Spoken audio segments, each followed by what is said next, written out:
Okay, so today we're going to go over the rules of MLA formatting, and the reason why we go over this is really to make sure that you understand how to set up papers in MLA format, because that's the format that you need for this particular class. And we'll go over some basic rules. We'll talk about doing credible research, and I will show you some examples of that. I won't be going over how to write the paper itself, although you'll notice in this workshop document, in the actual, what's written here tells you what should be included in an introductory paragraph, a body paragraph, and a conclusion paragraph. So this document is available in the MLA module online. So it is just below the video itself. So if you want to download that and use that to follow along as we go through this, it could be helpful for you to make sure that you understand. Now I know that you have an MLA template that you can use, but it's really important that you also have the ability to know the particular rules of MLA. And I know a lot of students wonder why they have to learn these things if there's templates available, if there's websites that set these things up for you. And the reason and the answer to that is simply because if something goes wrong, if something is off, it's your grade. It's your grade that gets taken off. And so when there's an issue, you need to be able to recognize it so that you can fix it. So it's important that you know what the rules are. It doesn't mean that you don't use the tools that are available to you, but that you also know how to recognize if there is a mistake. That's the thing that's important.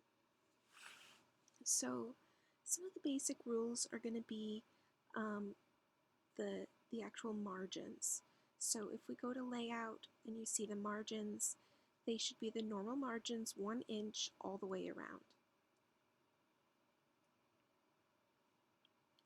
So that's the first thing. The second thing is that everything is going to be, if we go back to home, in Times New Roman font.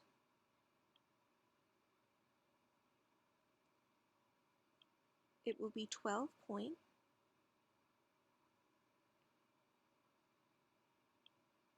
And the whole thing will be double spaced.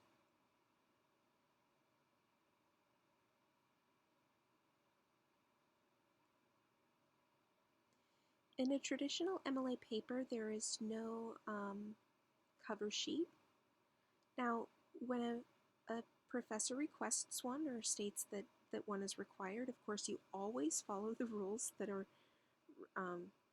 that your professor tells you to follow, because that's the way they want it done. But the traditional rules are the ones that we're going to look at today, as well as talk about some of the things that I request from my students. So the next thing is to know what goes up in the header. You can easily get to the header by double-clicking up at the top. You will put your last name and the page number. Now the page number is really easy, so if you look up here at the top, when you are in the header, this comes up automatically. You just select the page number. You don't need to format it specifically. You do want the page number on the first page, so you just click page number and it'll show up, and then this will be on each page. It'll number the pages for you, and then you double click out of it. What you put at the top of your papers is your name, the professor's name, and then you're going to put the class information. Now this is going to vary class to class. Some teachers, the professor might request that you put the course ID number. I request that you just put the class name and the time that we meet. Sometimes I can teach up to 6 sections of the same class in a semester, and if that's the case and your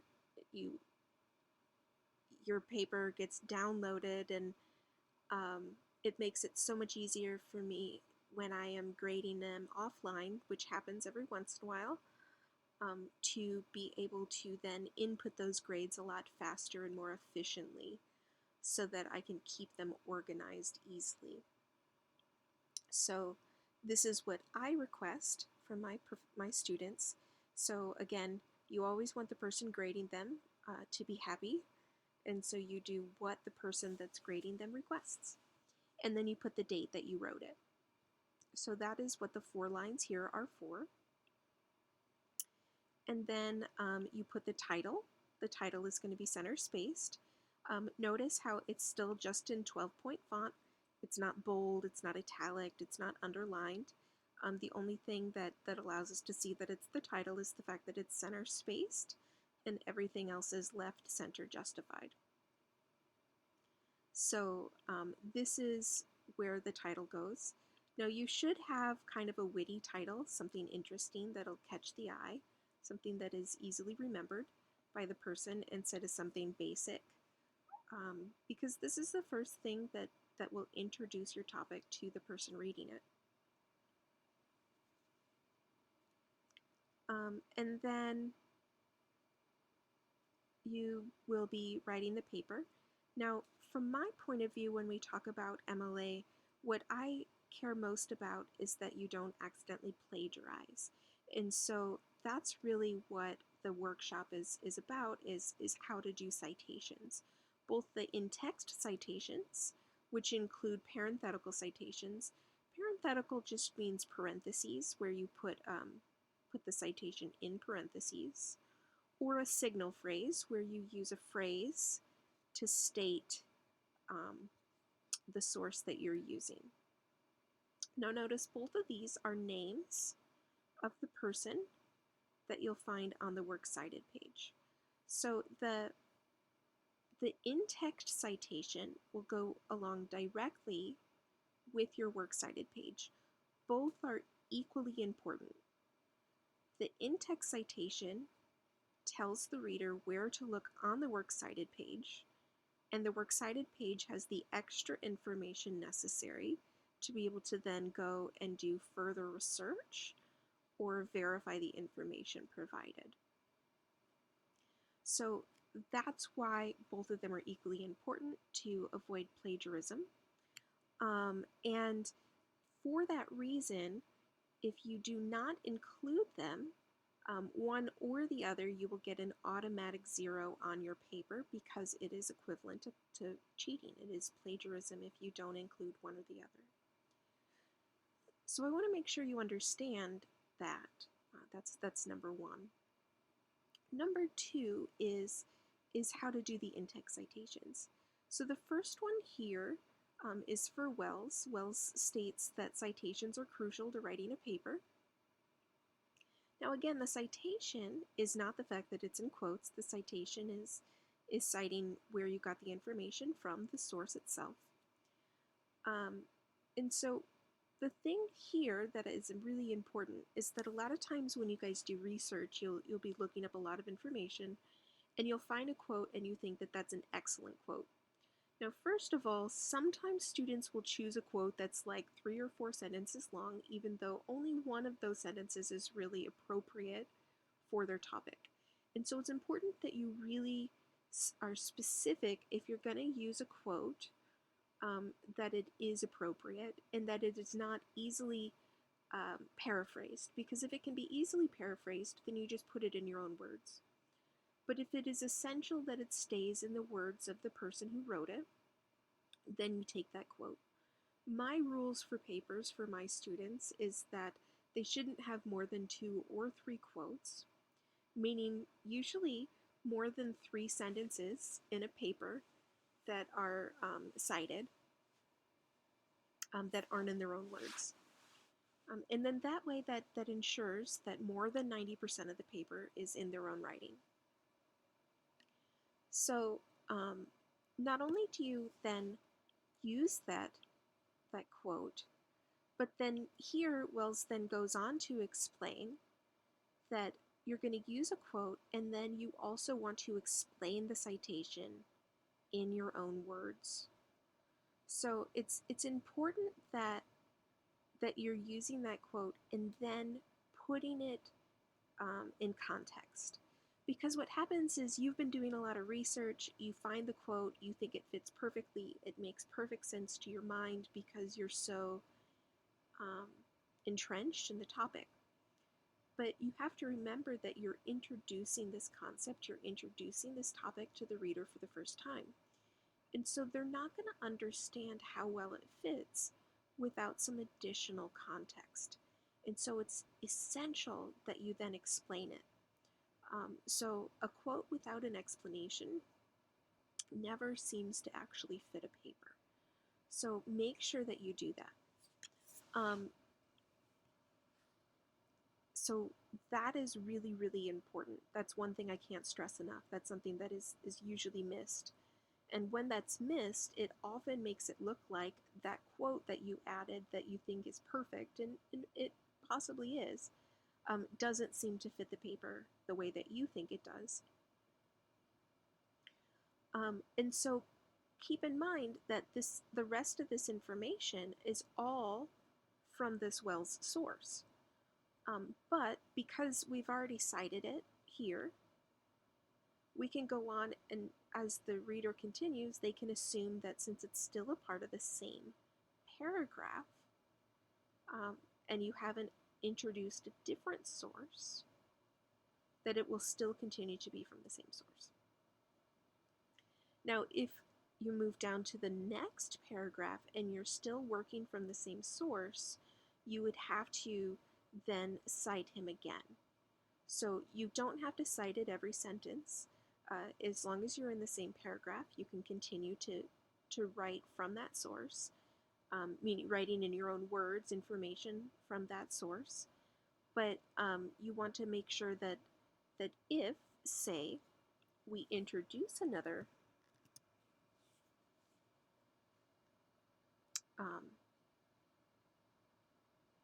person here. So here, I think it's important that you guys understand that there's two different types of in-text citations, right? We're talking about citations, but that's not really explained. So in-text citations, there are two different kinds, a parenthetical citation and a signal phrase citation. So, and that comes from me, right? So we say Stouffer. And then you explain the citation used in your own words. So here, we would need to put Wells again, because that goes back to the original source. And that then tells us how to work, how to find the information. Now notice, here's the one thing that I always want to point out, that the citation is a part of the sentence. So the citation, that parenthesis, will go before the period. And again, that's all that parenthetical means. So you can see parenthetical, parentha, and then here, if you replace that with SES, you've got parentheses there at the end. So that's what parenthetical means, your parenthetical citation. Now down here, we have a signal phrase, as Raphael Haig states, or according to Raphael Haig, or Bridget Stouffer, or David Wells. Those are the three people that we have on our works cited page. Organization is the key for an academic paper.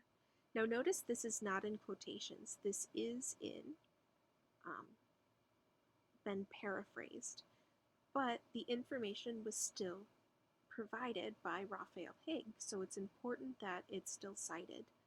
So I want you to understand that any information that you did not know before you started researching, any information that didn't come from your brain before, that you already knew, needs to be cited.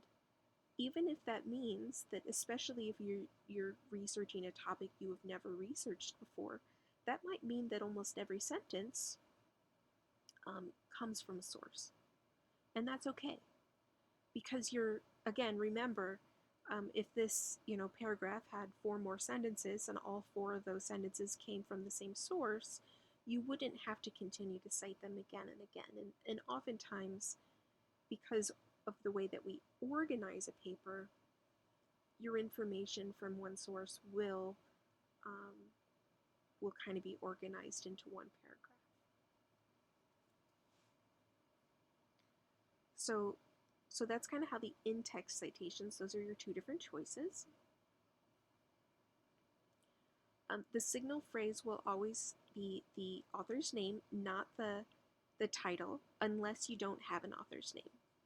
Of course, if there isn't an author's name, say for instance, if we didn't know who wrote this, if this was just on the Student Learning Center and there wasn't an author here, then you would say, according to Academic Paper Organization and MLA, you would use the title of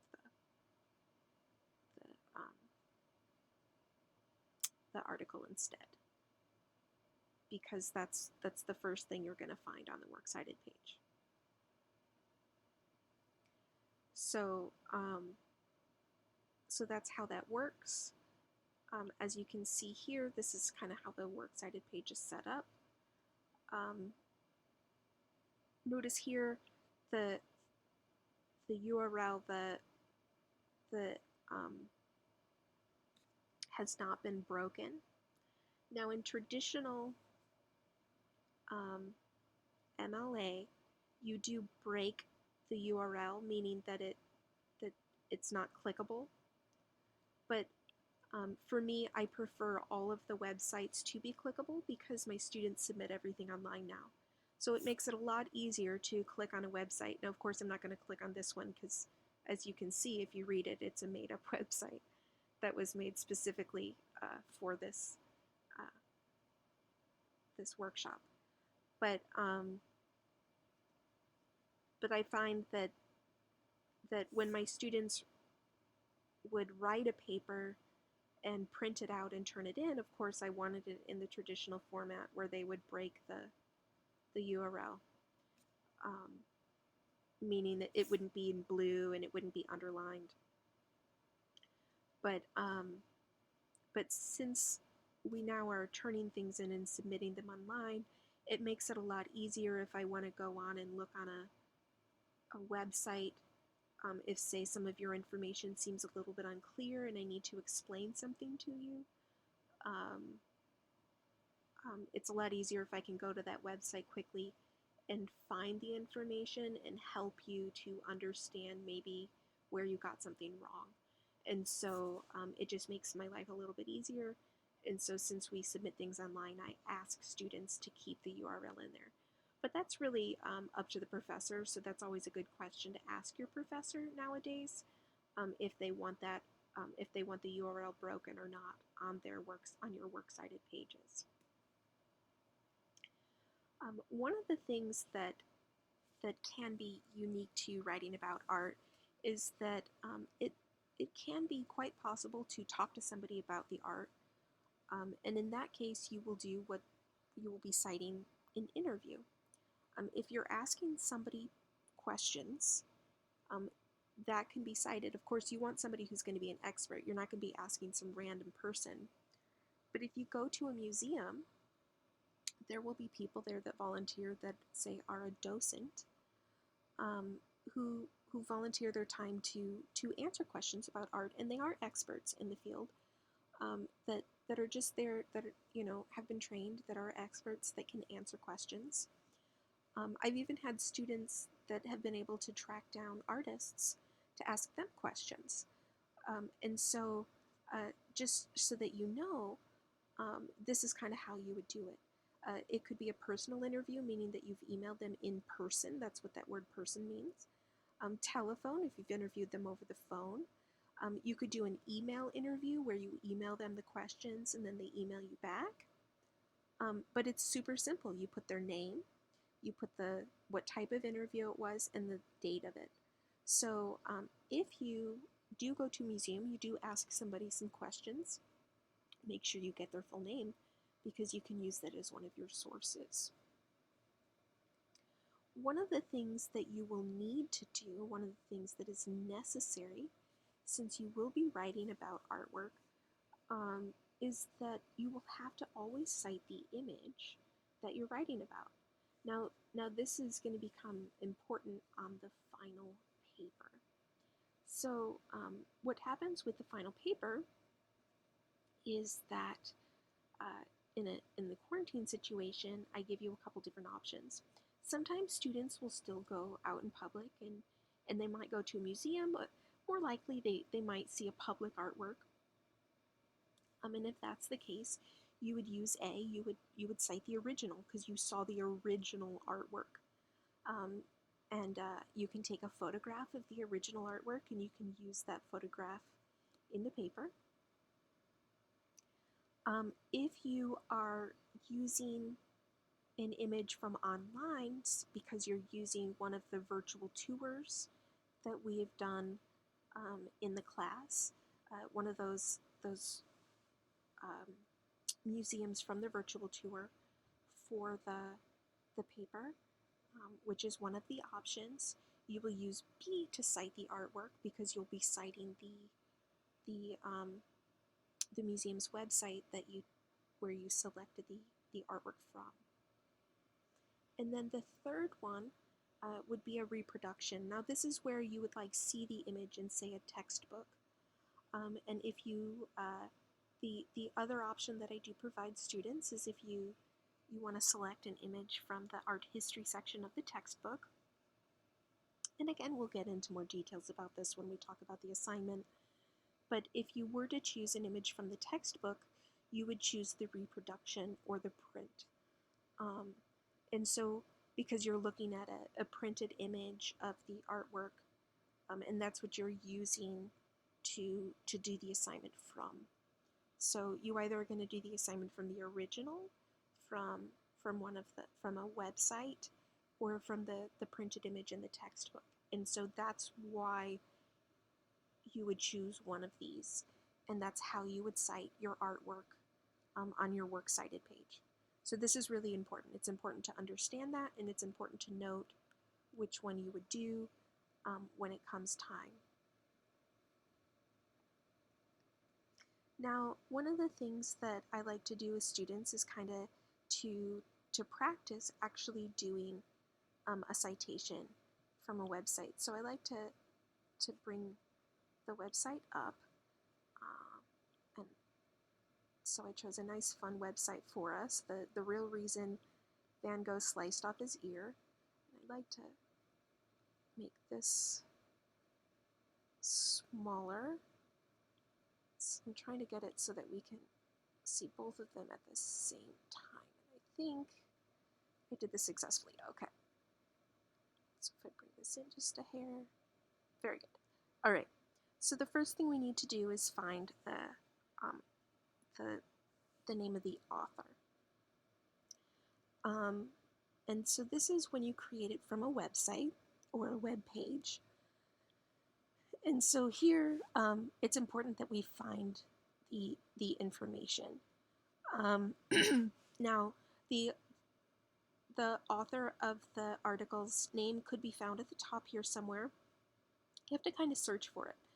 It happens to be here for us, but it can be as far down as the very, very bottom. So you have to really look for it. You can't assume that it just doesn't exist. So we're going to take this, we'll copy it, we're going to paste it, but we also want to take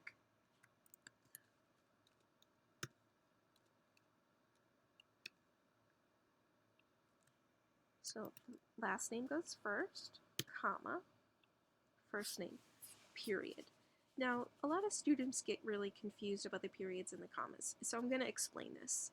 So the first thing that we need to provide is who the author is. So the author's name is Carla Pecanino, period, right? That's a complete thought. So we put a period there. The next thing we need is the title of the article. Now this is going to go in quotes. The title of the article is "The Real Reason Van Gogh Sliced Off His Ear." Period. That's a complete thought, right? And then the next thing is where it was published. So here we need the publisher, which is going to be the title of the website, the date it was published, and then where it was published. So basically, this is one complete thought, which is why we use commas. So CNN published this on this date here, right? So that's why it's a completed thought. It takes all three of these things to provide that. So the first thing we need is CNN. Now notice this does say CNN style. However, style, this would be like the life and time section of like the particular, like the Palm Beach Post or something like that. So, but CNN is the main thing here. Now this is in italics. So put that in italics. Here we have an updated date, so we'll put that date here. We only take the first three, and we don't use the ST. It's just 31 October 2016. And then we need the URL.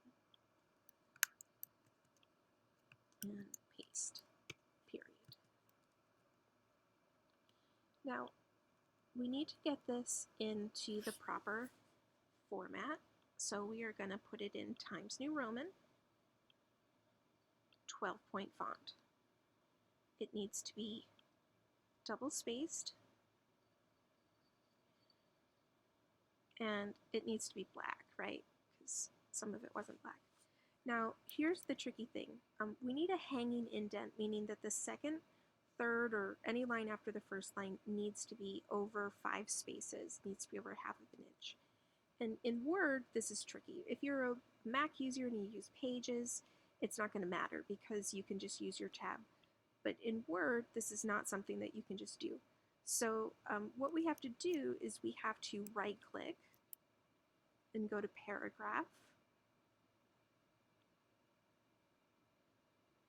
And under our indentation, we're going to choose Special and then choose the hanging.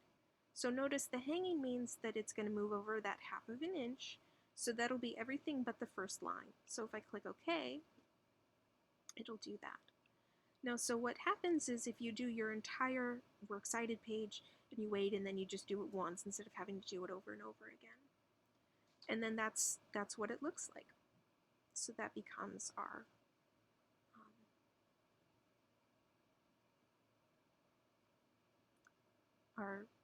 full citation. Now again, yes, you could put this into a place like EasyBib and it could create the citation for you, but if there's information left off, you don't know. So if it's right or wrong without being able to know what's supposed to be there in the first place, which is why it's important to know. So that's why we teach this.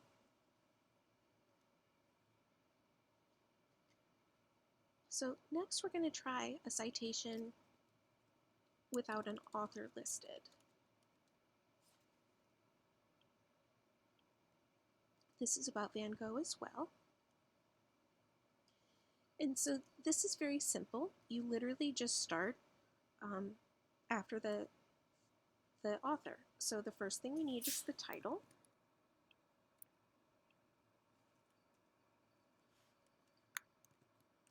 Paste it. We want to match destination formatting. And this is going to be in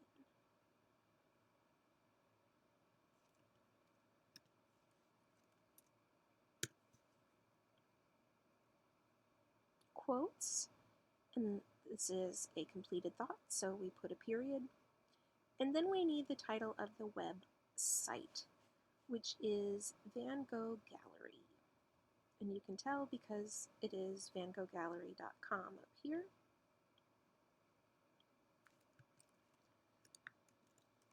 Van Gogh Gallery.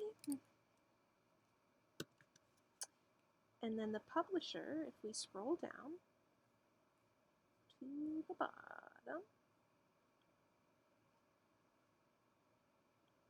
I think I might have to open this one up a little bit more because it's not showing us the whole thing. There we go.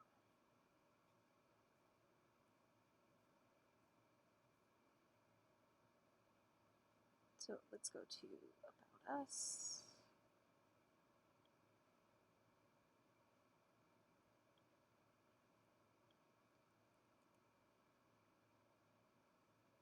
Go Gallery.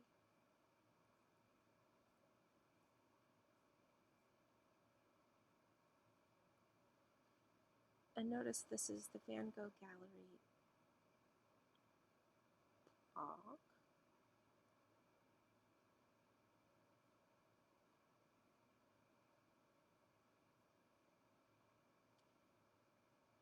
But the main is Van Gogh Gallery.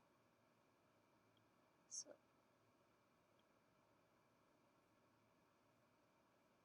when your website and your publisher are the same thing, you don't need to add a publisher because they're the same thing. And then we put the URL. Notice here, as we look through this, there's no date.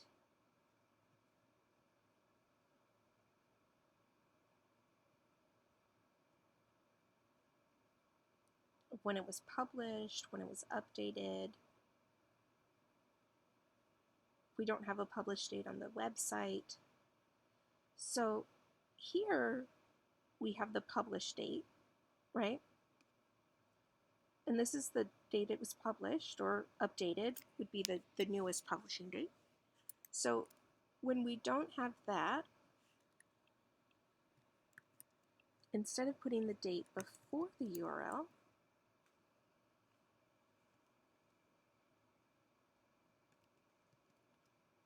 we put accessed, and then we put today's date.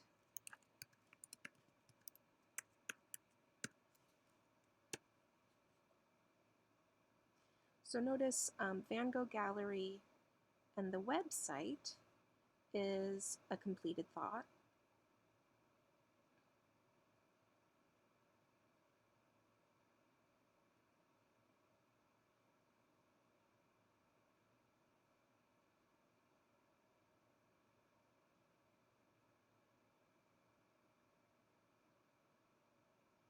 And then we have our access date. Now again, we're going to take this. It's going to be Times New Roman, 12-point font. We'll make sure the whole thing is black. It needs to be double spaced. And then we're going to go right click, paragraph, and under indentation, we'll choose special and then hanging.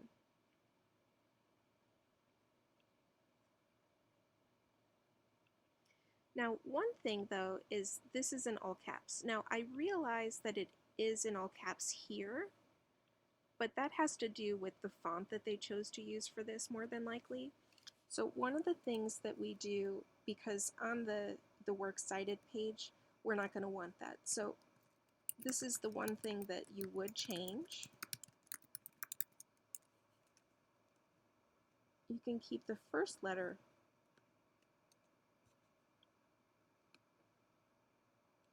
uppercase, but then we keep the other ones lowercase. And then that way, if you think about like what this looks like compared to this, it just looks a lot cleaner. Now the one difference that we have between citing this in an in-text citation and citing this is, I like to use this as an example because this is still a first name. So if this becomes our in-text citation, and say we're going to do a parenthetical, so we'll go back up to our paper. Let's say this came from Vincent van Gogh paintings, and clearly it wouldn't because it's talking about something very different. We put it in parentheses still, but to signify that we're talking about, we're using an article title rather than somebody's name, we would use the quotes so that the person knows that they're looking for the title in quotes rather than somebody's name, because Vincent obviously could be somebody's last name and it could be very confusing. Now imagine, this might not seem significant when you only have 3 sources, but the more and more school you get into, the more research you do, you could get to a point where you have a 2-page or 3-page works cited page, and you might have 3 people named Vincent on your works cited page. So it's just important that you, if you have an article that's named Vincent and then you have somebody's last name that is Vincent, that's what would tell the difference between what they're looking for. So that is how that works out.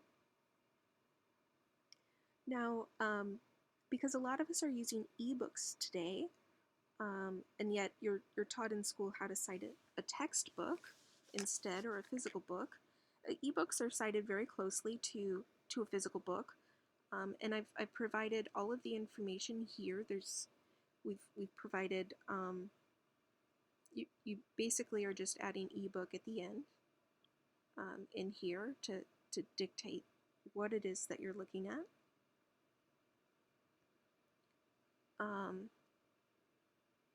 Here, this was the Kindle edition, right, instead of an ebook. And then there's also a note here that explains what to consider an ebook.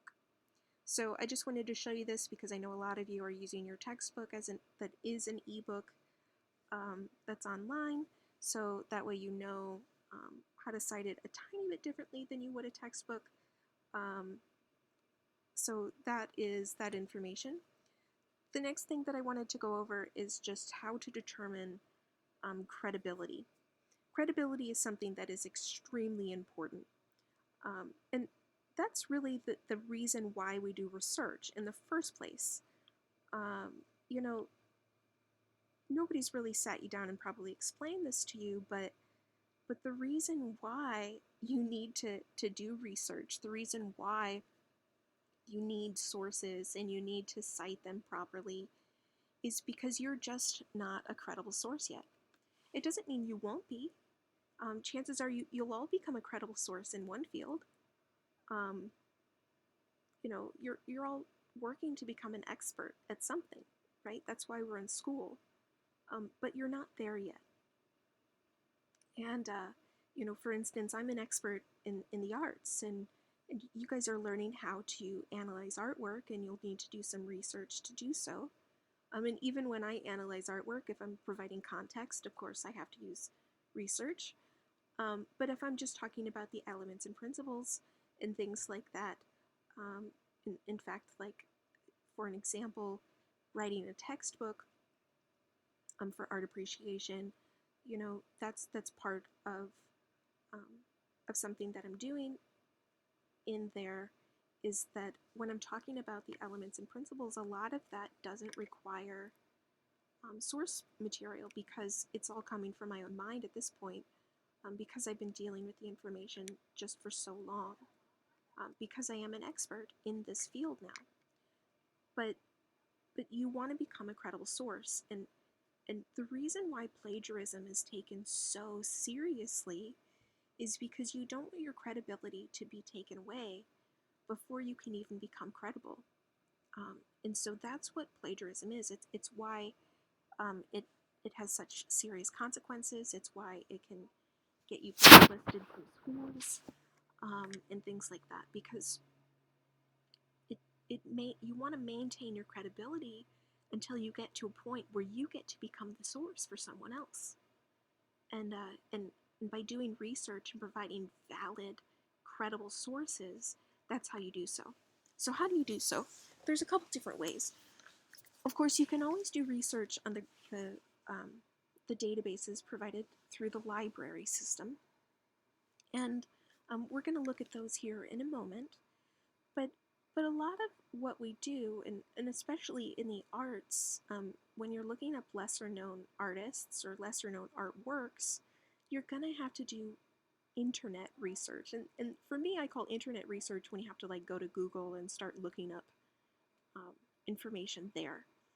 And so there's some different abbreviations, you know, the domain names that you can look for that you know are going to be credible based on what the domain is alone. And so I've listed them here, the .govs, the .mils, the .orgs, .edus, and then .eu. .eu is one we're not too familiar with, but it means encyclopedia, which is why we can trust it. So these are ones that you know the information will be credible because the source that's providing it is you know, in an institution that is kind of mandates or we mandate, we require and expect of them to provide those credible sources. And if they don't, then they can no longer have kind of our faith in them. And so that's why they are so careful about, you know, providing the information that they do. You want to make sure that you are leery of .coms, .nets, and things like that. Keep in mind .com really stands for commercial, and when somebody is trying to sell you something, their number one goal is not necessarily to always be completely truthful. So it doesn't mean that all .coms are trying to sell you something, but that's really where it starts, and it's just important to keep that in mind. It doesn't mean that there can't have credible information there. I mean, National Geographic is a .com. There's all sorts of news sites that are .coms, like the New York Times and things like that. And a lot of those sites, as you can see down here, the New York Times, Washington Post, Time Magazine, National Geographic, you know, are usually considered credible, but it might be, you know, based on the purpose of your specific assignment that a professor provides, will determine if you're allowed to use those. For our purposes, I consider them credible. So if you're using national news websites and things like that, I do consider those to be credible sources. You can always use those. You know, make sure you're not using fake news sites and things like that. The things that you really have to stay away from, blogs, are someone's opinion. That's not a credible source. That will make your paper automatically ungradable. You automatically get a 0. Wikipedia is unverifiable information. It is an open source encyclopedia. So let me just kind of explain how that works. You could actually go on there right now and you could read something and go down to the bottom and click the button edit. And you could alter the information. And there's a thread on there that says, you know, this must be accurate information. And they want you to put sources and things in there, but they don't require it for it to go live on their site. In fact, a few years ago, after a police shooting of a black man, Black Lives Matter posted information about a specific police department on their Wikipedia page. And that police department went on to the Black Lives Matter page and edited the information to change those opinions to more positive opinions. Now, technically, they didn't do anything wrong. They were changing the information in an open source website, which means that literally anybody, anywhere, can edit it at any time. Ethically, morally, politically, yes, they certainly cross boundaries. but according to, open source rules and guidelines, they didn't actually do anything wrong. And and so I like to use that as an example to kind of explain to you, because we know when, as soon as you hear that, you're like, oh wow, yeah, they definitely crossed a line. Like that's definitely a divide that shouldn't have happened. Um, and so here we have a perfect example of of how Wikipedia exists. It doesn't mean that Wikipedia isn't a great place to start. I find that Wikipedia is a wonderful place to narrow a topic. A lot of times we start with topics that are really broad. In this particular class, that's not going to be a problem, but sometimes when you do a research topic, you start with this really broad topic. And so you could go to Wikipedia and you can assume that maybe 85 to 90% of the information is accurate. And so, but I've gone and I've actually read information that is wrong. I know for sure that it's not all accurate.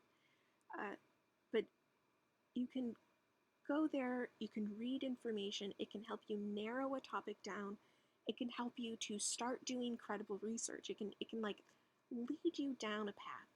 And that's really what Wikipedia should be used for in an academic sense. This is not where you get your information. This is not information you trust. If you get information there and you find it interesting, always verify it with a credible source before you send it off as knowledge, because you don't know for sure if it's accurate. Again, you don't know who's written that.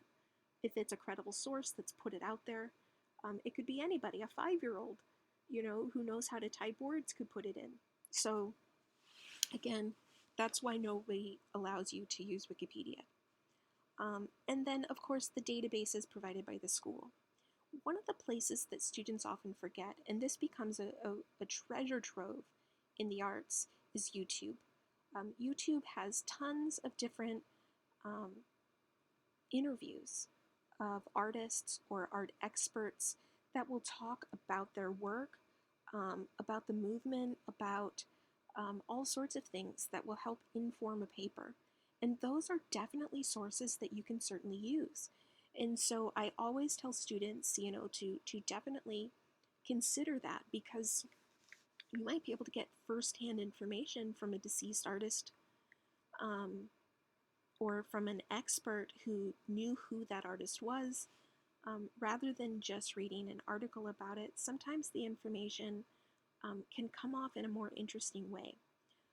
Now, the same issue with kind of different domains can happen on YouTube, where you're not getting the original poster. So you want to, the person who posted it, you want to make sure that you're trying to get to the original source of who actually posted it, so that when you actually cite it on your Works Cited page, you're citing the real source instead of the third person who put it up. And that way you're actually verifying that it is a real credible source in the first place, and it's not just some random person making videos in their basement pretending to be knowledgeable, but that it's a legit art professor or expert in the field who runs a museum and is talking about a specific artist because they've been studying that particular artist or that particular movement for the last 30 years. That's really who you want to be a source, not some random person that taught themselves how to draw in their basement. And then we've got the databases. Now, the databases can be excellent places to find information, and these are wonderful places. So we're certainly gonna go through this information, but I do want to let you know that, again, when you're looking at those lesser known papers, you are going to probably want to do a lot of internet research. Now, again, a couple .coms that are going to be credible information in the arts are going to be the gallery's websites. They're going to be the artist's website as well. This is information that, if it's the artist's website, it came directly from the artist's mouth. If it's the gallery's website, it came directly from the artist who gave them that information. So that this information is going to be valid.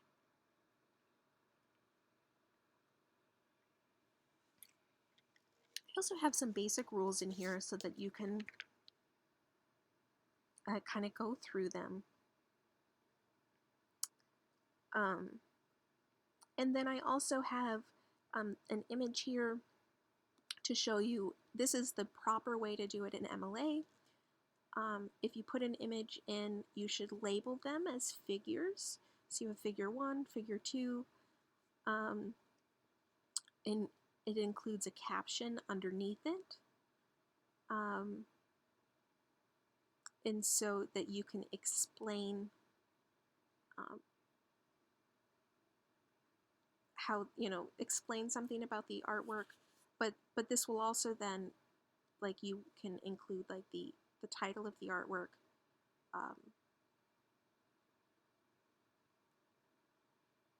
and the artist name and whatnot, almost like you're including a shorthand of the citation to, again, make it easy to find on the works cited page, right underneath the artwork itself. But remember, we have a figure caption, and this means that you could also include a citation.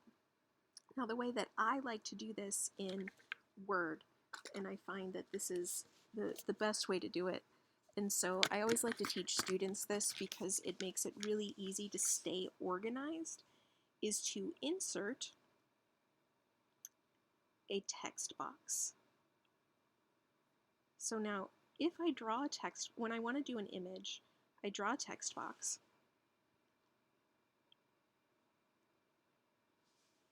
And I'm going to write in figure 1,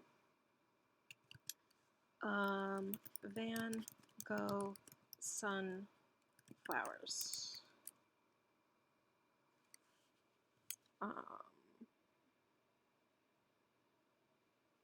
And I don't have this in the correct format or anything where the Van Gogh sunflowers and whatnot, but that's the image that I'm going to use because I have it pulled up right here.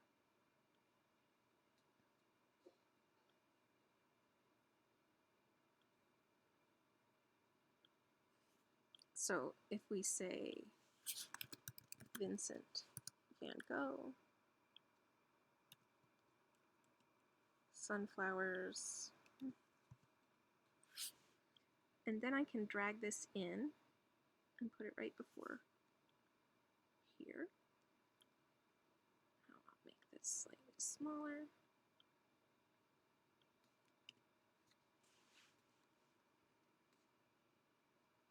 And now, what's nice about this is as I keep typing,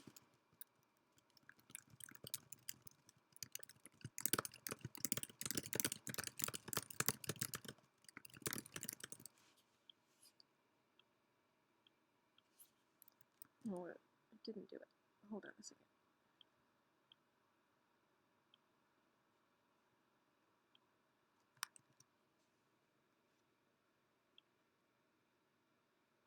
Yep, there we go.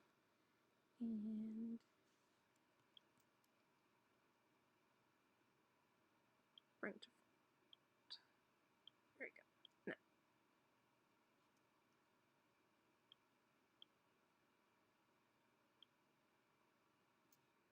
Oh.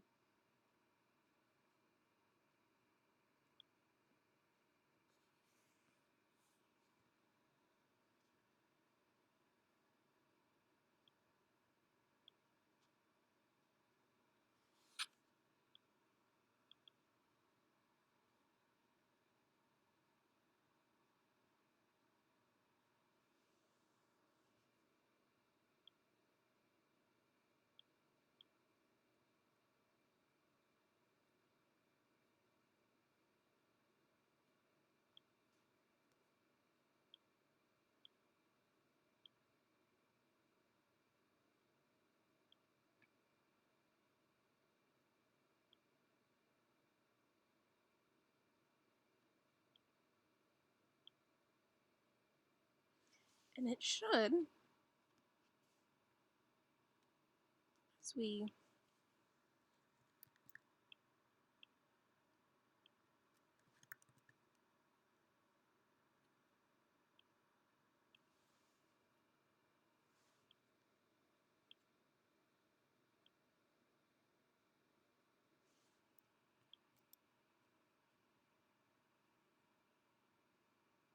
Oh, so we should do square. And that'll then explain. There we go.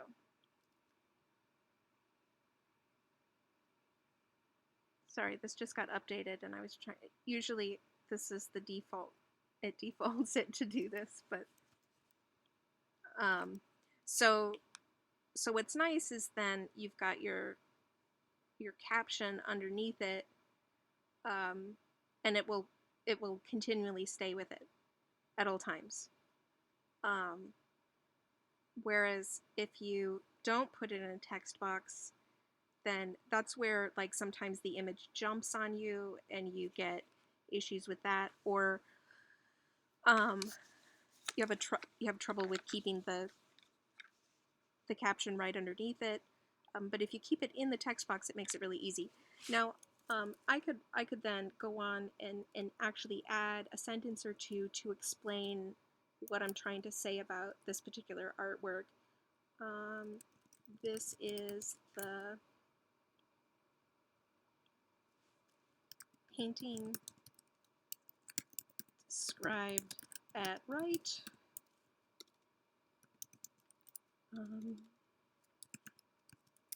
In contention over ownership, period. So, so that's what is really nice about the text box. You know, you could change the properties so it actually shows up as a box, but I prefer them to not show up as a box. And they just kind of show up like that, which is kind of nice. So the last thing that we're going to do is actually kind of look at a little bit of research, and then we'll be done. And so what you need to do to be able to get to the library's databases is to sign into Blackboard. So if you have signed into Blackboard, on the home page, on the left-hand side, you'll see the library, Palm Beach State eLibrary. And so you click on that, and it'll take you to the library. And what you're going to want is the databases. And now this shows you all of the subjects, but you can also change it to arts and humanities. And this is going to start to show you the ones that are more appropriate. And what's great is they have the ones that are the best bets at the top, and these really are great because the two that I recommend are Gale and JSTOR. JSTOR is one of my favorites. That's the one I'm going to show you today. But we also, Gale is also very, very good. ArtStore is one that students think is going to be excellent, but notice ArtStore is a digital library of images. So there's not going to be articles about art on here. This is literally just for images.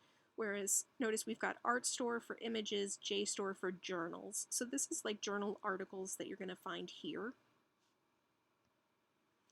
And then Gale also has full text magazine and journal articles that you're going to find here.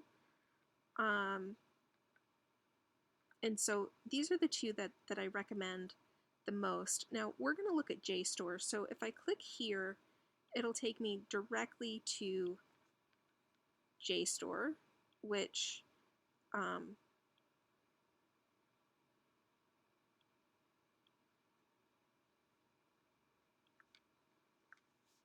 looks like this when you first open it.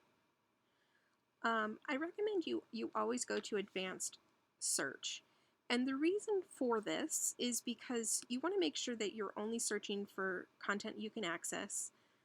You get a second thing that you can search for in the fields. I recommend you narrow your types.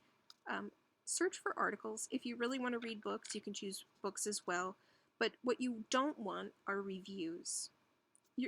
A review is not going to help you. You don't want to hear what somebody's thought about. It's still going to be a scholarly review, but you don't really need a review about the article. You need to read the article or the book yourself. in this particular class, a research report is not going to help you, but that might help in certain sciences and things like that. And then you also want to switch it to English. And I didn't do that specifically to show for the search that we're doing, specifically so that you understand that that this really comes in a bunch of different languages, and so you'll see that it's a lot more efficient if everything that you have comes up in English.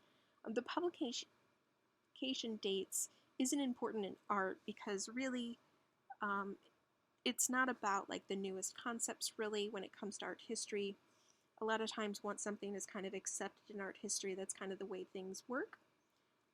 But in a lot of classes, they might allow you to only use sources that are, say, only a year old. And then you can also narrow your searches results down even further down to the actual field of study that you want it to be in. So if you only want to look in the art and art history section or the biological sciences or things like that, you can.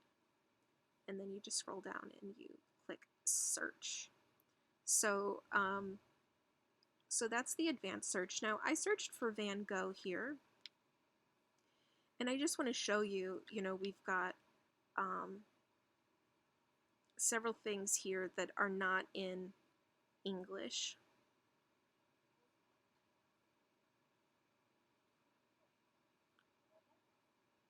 On one page. So I just wanted to kind of point out and explain to you how important it is really, how many things you're going to have to look through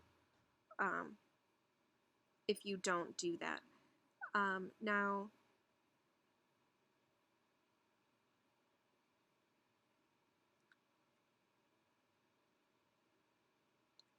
what's great is if you are using their articles, you can save them here on JSTOR. You can download their PDF so that you have it to save right as a hard copy on your computer. You can read it online, which if we click on the title is what we'll do. What's nice is this tells us how long it is.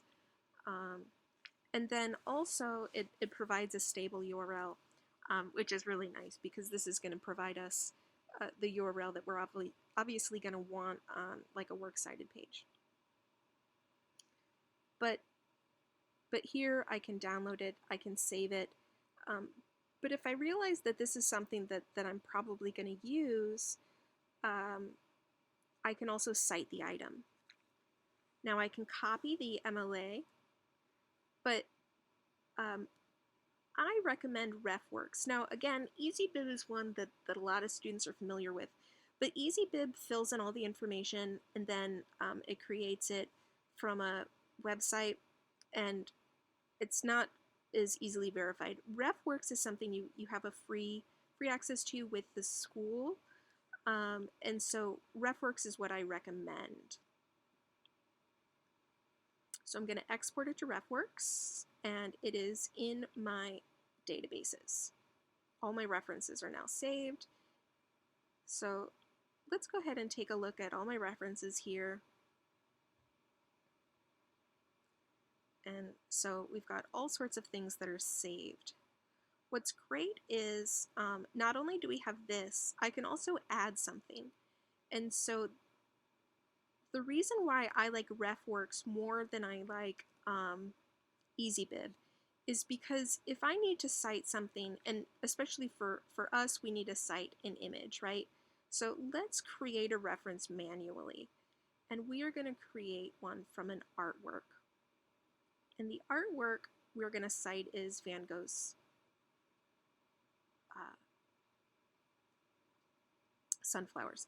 Now, I just Googled Vincent van Gogh sunflowers. Now, Google Images is not where we're getting the information. So if you look, when we look at the bottom here, you can see the website that it comes from. And the best website that you can get it from is going to be a museum.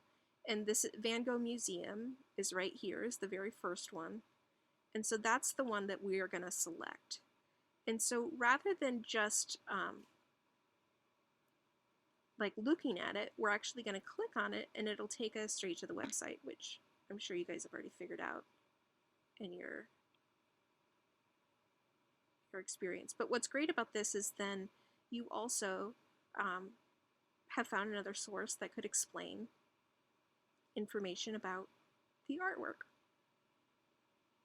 This also then will provide information when it was created and things about that. So this has all sorts of information here that you can provide. So let's go back to RefWorks. The title of the RefWorks is Sunflowers.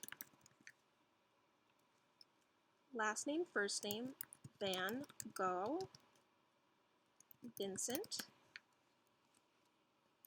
Now, what's great is I can add an attachment, and since I downloaded this to my computer already, so now it's actually saving. I actually have the image of it here, so if I lose it on my computer, I always have it. This was 1889.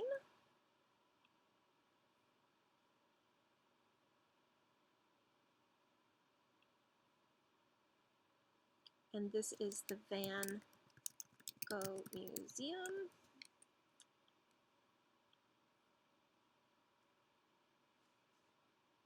And the Van Gogh Museum is located in Amsterdam.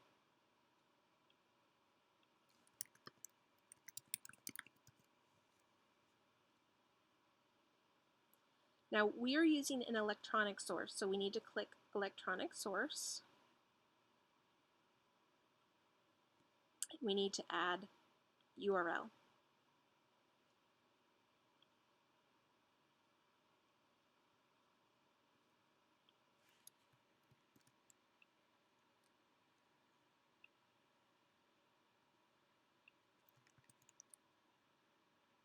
Because remember, if we go back up to the web, we need the artist name, the title, the year it was made, where we found it, and the URL.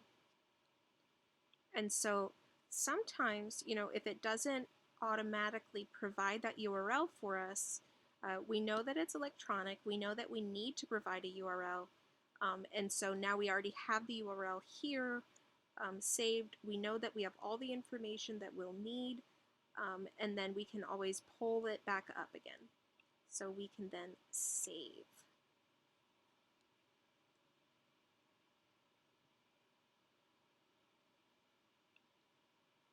If we needed to, we can always edit.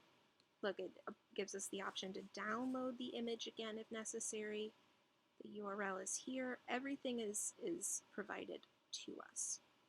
So let's go ahead and create a works cited page. So what I like about RefWorks instead of EasyBib is that I'm creating the citation. So it still will set up the citation for me. But since I'm putting that information in there myself, I'm making sure that the information is accurate. I'm making sure that it's all there. And before I save it, I know that it's going to come out right.